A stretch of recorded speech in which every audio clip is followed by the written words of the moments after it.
بسم اللہ الرحمن الرحیم۔ پیارے بچوں، السلام علیکم۔ امید ہے کہ آپ سب خیریت سے ہوں گے۔ میں ہوں آپ کا معلم محمد اسامہ انس۔ بچوں، آج کا ہمارا بی لفٹ 54 جس کا تسلسل یقیناً آپ نے کر لیا۔ آج کا ہمارا کام حاصل تعلم کہ اپنی جماعت کے معیار کے مطابق کسی بھی نظم اور نثر پارے کو درست تلفظ، آہنگ، حرکات و سکنات کے ساتھ بیان کر سکے۔ ٹھیک ہے، تو چلتے ہیں اپنے سبق کی طرف۔ سب سے پہلے ہم نے یہ دیکھنا ہے کہ کلام میں اثر کیسے پیدا ہوتا ہے، کیونکہ ہمارا حاصل تعلم کیا ہے کہ کسی بھی نظم یا نثر کو درج ذیل 3 خوبیوں کے ساتھ بیان کیا جاتا ہے۔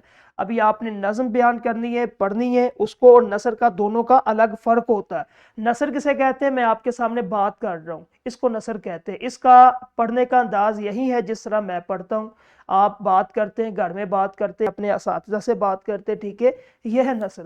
اب ایک چیز ہے نظم۔ نظم کو اس طرح ہم نہیں پڑھ سکتے کیونکہ اس کے اندر اس کا تلفظ، ترنم، آہنگ، یہ ساری چیزیں ہم نے لے کے چلنی ہوتی ہے۔ ٹھیک ہے، اب کسی بھی نظم کو اگر ہم نے ان 3 خوبیوں کی بنا پہ جانچا تو ہم اس کو ٹھیک صحیح طریقے سے ادا کر سکیں گے۔ ٹھیک ہے، سب سے پہلے درست تلفظ۔ آپ کا تلفظ جو ہے وہ ٹھیک ہونا چاہیے، زبر زیر پیش آپ کو پتہ ہونا چاہیے کہ یہاں زبر آئے گی یا زیر یا پیش۔ ٹھیک ہے، اس کو تلفظ کہتے ہیں۔ ٹھیک ہے، اس کے بعد جادوی آہنگ، یعنی کہ آپ کے آواز کے اندر ایک ایسا جادو سما، آہنگ یعنی کہ لے، جو آواز کے اندر ترنم کے کس جگہ پہ آپ آواز کو بلند کرتے ہیں، دھیما کرتے ہیں۔ ٹھیک ہے، تیسرے نمبر پہ مناسب حرکات و سکنات، یعنی کہ رموز اوقاف کہہ لیں آپ کے، کہاں رکنا ہے، کہاں ٹھہرنا ہے، کہاں کم رکنا ہے، کہاں زیادہ ٹھہرنا ہے۔ ٹھیک ہے، یہ 3 چیزیں ان کو مد نظر رکھتے ہوئے آپ نے کسی بھی نظم کا مطالعہ کرنا ہے، پڑھنا ہے۔ ٹھیک ہے، اس کے بعد بااثر گفتگو کے 3 بنیادی ستون۔ ایک بہترین جو مقرر ہوتا ہے، بولنے والا ہوتا ہے، یہ 3 چیزیں اس کے اندر ہوتی ہے۔ درست تلفظ کہ وہ غلط الفاظ کا استعمال نہیں کرتا۔ ٹھیک ہے، زبر زیر پیش کا خیال کرتا ہے، آواز کے اندر اس کے جادو، یعنی کہ فطری طور پہ بھی ہوتا ہے، یہ آواز جو اللہ تعالیٰ کی طرف سے عطا ہوتی ہے، کسبی بندہ کوشش کرے پھر بھی اپنی آواز کو درست کر سکتا ہے، لیکن زیادہ یہ فطری ہوتی ہے۔ ٹھیک ہے، حرکات و سکنات کے آپ کے جسم کی زبان، حرکات و سکنات کے جب آپ نے بات کرنی ہے، گفتگو کرنی ہے، ڈائس پہ آنا ہے، کلاس کے سامنے آپ کھڑے، آپ اپنے جسم کو کس طرح حرکت دیتے ہیں۔ ٹھیک ہے، آپ کس طرح اشارہ کرتے، کس طرح آپ بات کرتے، آپ کی آنکھیں کس کی طرف ہے۔ ٹھیک ہے، آپ کیا سامنے جو سننے والے ہیں سامعین ان کی طرف توجہ دیتے یا آپ اپنے قدموں کی طرف دیکھ کے بات کر رہے ہیں۔ یہ 3 چیزیں ان کو آپ نے دیکھنا ہے تو آپ ایک اچھے مقرر بن سکتے ہیں، یعنی کہ بولنے والے۔ ٹھیک ہے، اس کے بعد ایک ایک کو دیکھتے ہیں۔ سب سے پہلا ستون ہم نے کہا تھا کہ درست تلفظ۔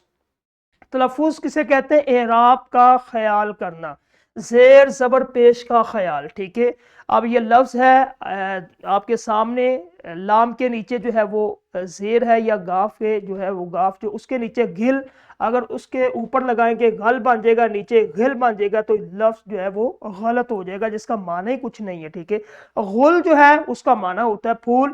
ٹھیک ہے، اس کے بعد حروف کا مخرج، یعنی کہ آپ نے جو نکالنی ہے آواز اپنی زبان سے، اپنے منہ سے، اس کو کس طرح، مثال کے طور پہ آپ نے کینچی جو ہے وہ استعمال کرنا، اور آپ یہ کاف کتاب والا استعمال کر رہے ہیں جو کہ پتلا ہوتا ہے، یعنی کہ آپ جب بولتے ہیں اس کو دھیما، اور جو کاف ہوتا ہے بڑا، اس کو بھاری آواز کے ساتھ پڑھا جاتا ہے۔ حروف کا مخرج، اس کا آپ نے خیال کرنا۔ ٹھیک ہے، الفاظ کی ادائی، یہ ادائیگی نہیں ہے، ادائی ہے۔ ٹھیک ہے، الفاظ کی ادائی، نہ الفاظ چبا کر ادا کرے، نہ ہی ادھورے چھوڑے آپ۔ ٹھیک ہے، دوسرا ستون ہمارا تھا آہنگ اور ترنم، کہ آپ کی آواز کا اتار چڑھاؤ اور جذباتی آہنگ، جوش میں، اس کے بعد آپ کا پرجوش ہو۔ ٹھیک ہے، اور اونچا لہجہ ہو۔ اس کے بعد آپ نے رموز اوقاف کا خیال کرنا ہے۔